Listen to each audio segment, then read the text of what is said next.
Welcome back. It's the final segment of African Perspective. Voting counting is underway following Mozambique's general elections. More than 12 million voters registered to participate in the polls. The Mozambique National Electoral Commission is expected to announce the preliminary results within 72 hours after the closing of polling stations.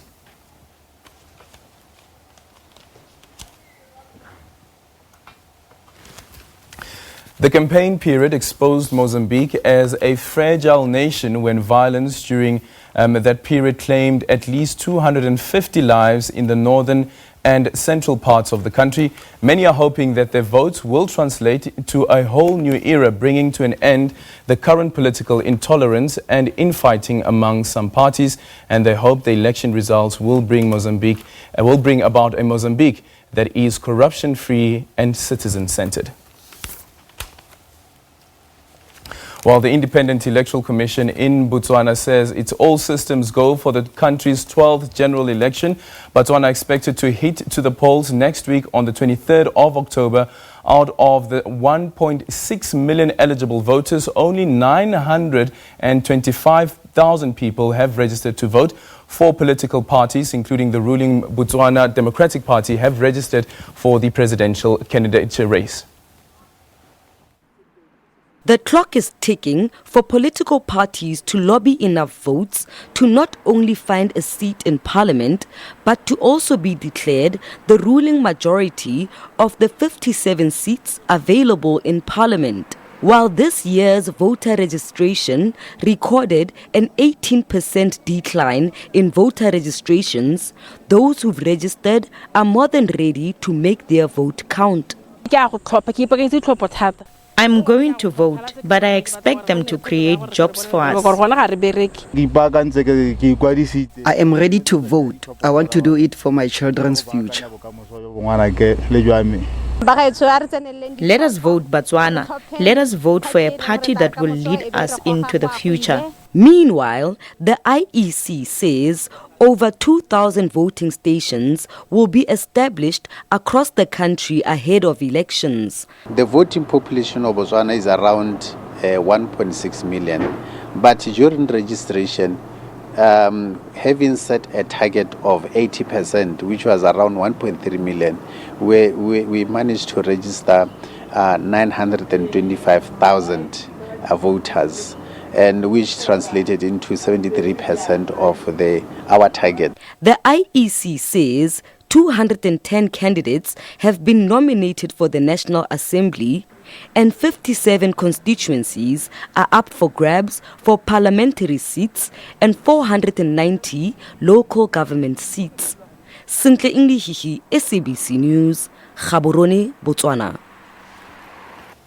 Well, as we said, Mozambicans are anxiously awaiting the results of the poll, while Batswana are preparing to vote next week. To talk to us about this and to unpack it a bit more and what's happening in these two SADC countries, we are now joined by analyst on governance and elections expert, Dr. Charles Sinkala, who joins us in studio. Good evening and welcome.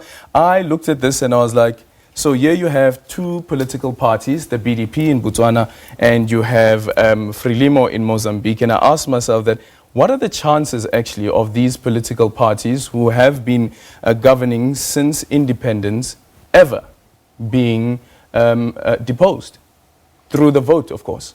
Yeah, no, thank you very much. You know, normally the liberation ruling parties, their lifespan is between 25 to 30 years.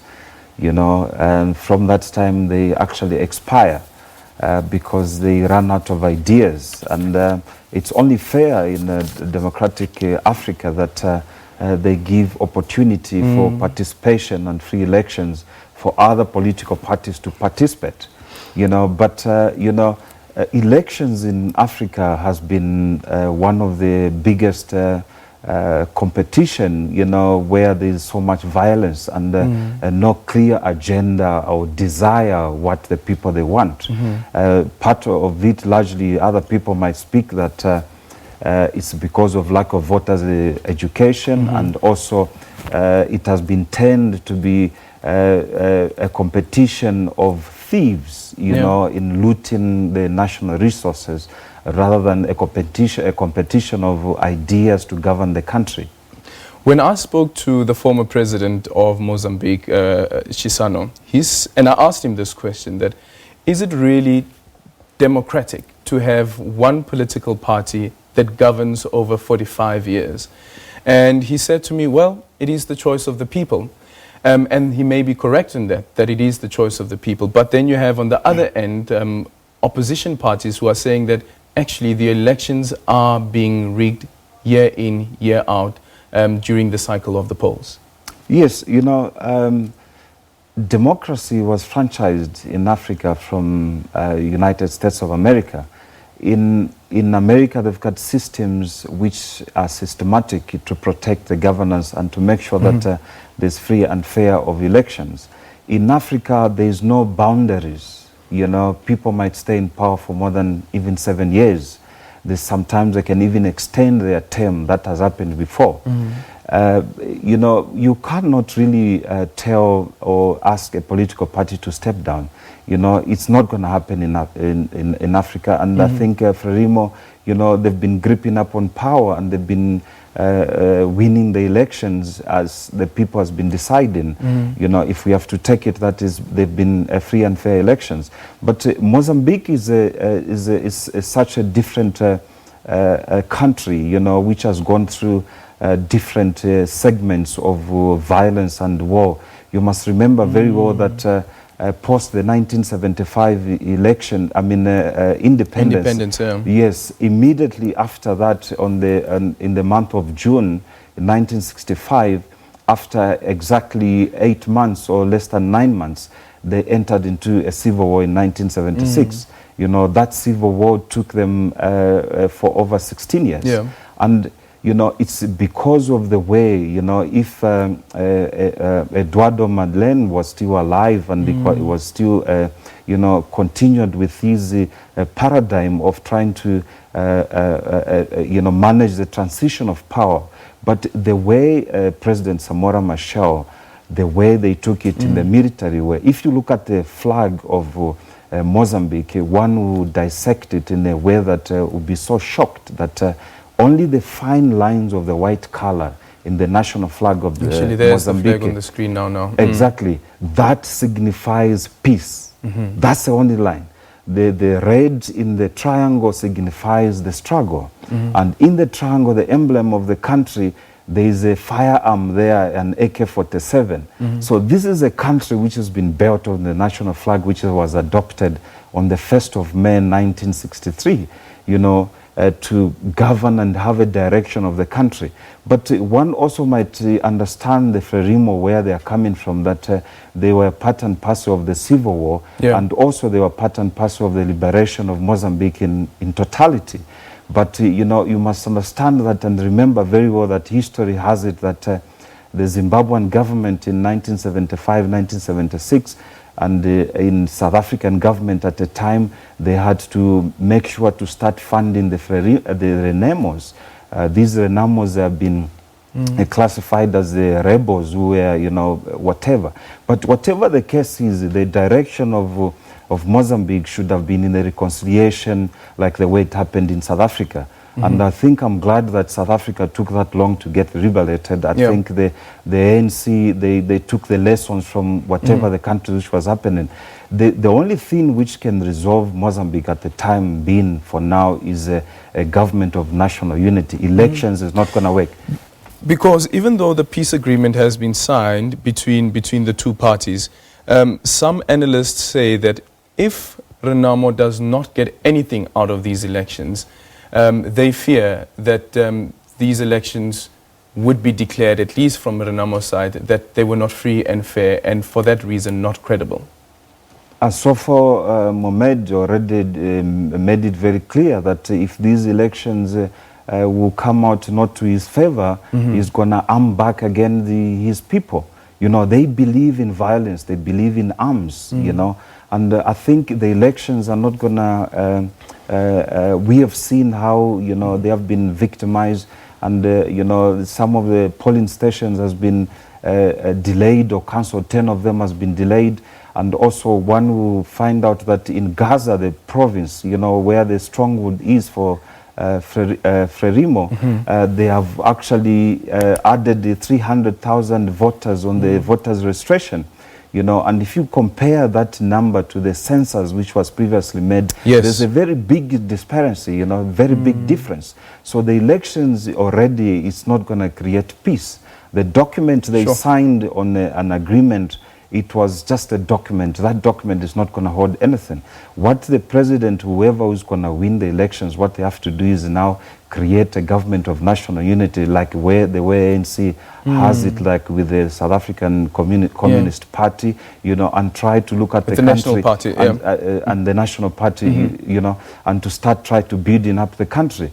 You know, the country now is a highly indebted and poorest country, you know, in the world. You know, Mozambique, people are not at peace.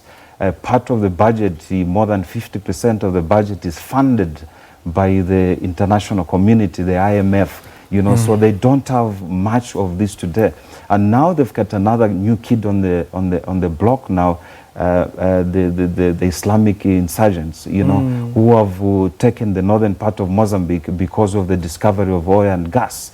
You know, so all those resources has been going into wrong people, not benefiting the Mozambicans. And not only that, corruption has erupted, even including the president. And the president is implicated. Of course, is implicated. Yeah. The former Minister of Finance who was there, he was here today in Johannesburg trying to face charges of corruption, of acquiring a $2 billion United States dollars loan, which it was not even documented. So, you know, those are some of the issues that has to be addressed if they have to get Mozambique forward. Then you go a bit far west in the SADC region. You end up in Botswana, which has been relatively stable. But since the former president, Ian Khama, stepped down and had this fallout with the incumbent Masisi, some fear that with this stable democracy remains stable, considering how some people still believe in the leadership of Ian Khama, and some believe that Ian Khama is correct to say that Masisi is drunk on power. Yes, you know, Ian Khama, you know, he took over from his father, you know, Selese Khama, who had a direction of taking Botswana into a certain direction for prosperity for the Tswana people there, to celebrate and enjoy their minerals under their belly. But he picked up somebody who he thought, with his knowledge, that this person would drive and continue the legacy which has been laid already, the foundation. You know, if you talk about the lifting of the ban on the wildlife and export elephant of elephant poaching and all those type of things, in consistency with what Ian Khama was put in place. This is the biggest problem which we have in Africa. You know, I give example on building a house. In Africa, presidents comes to one president will come there and they put up a foundation. The other president, instead of building up to the roof, you break the foundation and wants to put the foundation into his own favor. So these are the certain problems which are crumbling into Africa, including Botswana, which we're talking about. And I think Ian Khama is the first at all president in Africa, especially Southern Africa, where he has picked up from his retirement. You know, he said he does not want to be disturbed from his retirement, but we've seen him to be very vocal, to even going to unite opposition parties. And even those being who behind spoke against him in 2018, 2017, and he has gone back to them and said, guys, let's work together. This president who is there, I was wrong. He has accepted that he made a mistake and he wants to correct. You know, and I think that's what an example for the all African leaders to come and get involved, especially the ex-leaders, rather than living as the ex-leaders to be in the background. Because here you have a former president of this liberation movement that has been in power since independence. He then says goodbye to the BDF. I don't want to be part of this political party anymore. And he goes and forms part of an organization which is now also contesting the elections. And speaking to him earlier this year as well, he was like, yes, I am going to be campaigning for BPF. And BPF could just be victorious.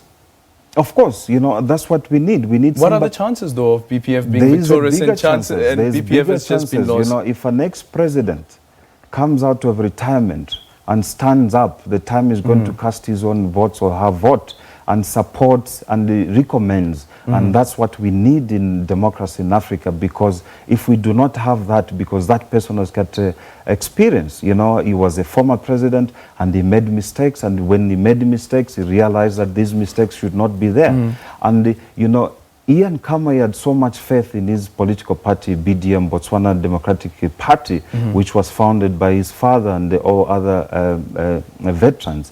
And, you know, for him to take up that bold decision, you know, to abandon it and go support the opposition political party, one must realize that there's something of matter of principle, and there's a sense of trying to build something in his country. And, you know, Botswana is not like any different different from any other African country. Botswana also is trying to come out from ethnicity problem of, because of SADC karma is coming from this side and all those type of things. But we only hope that people can work together, you know, and build a prosperous country.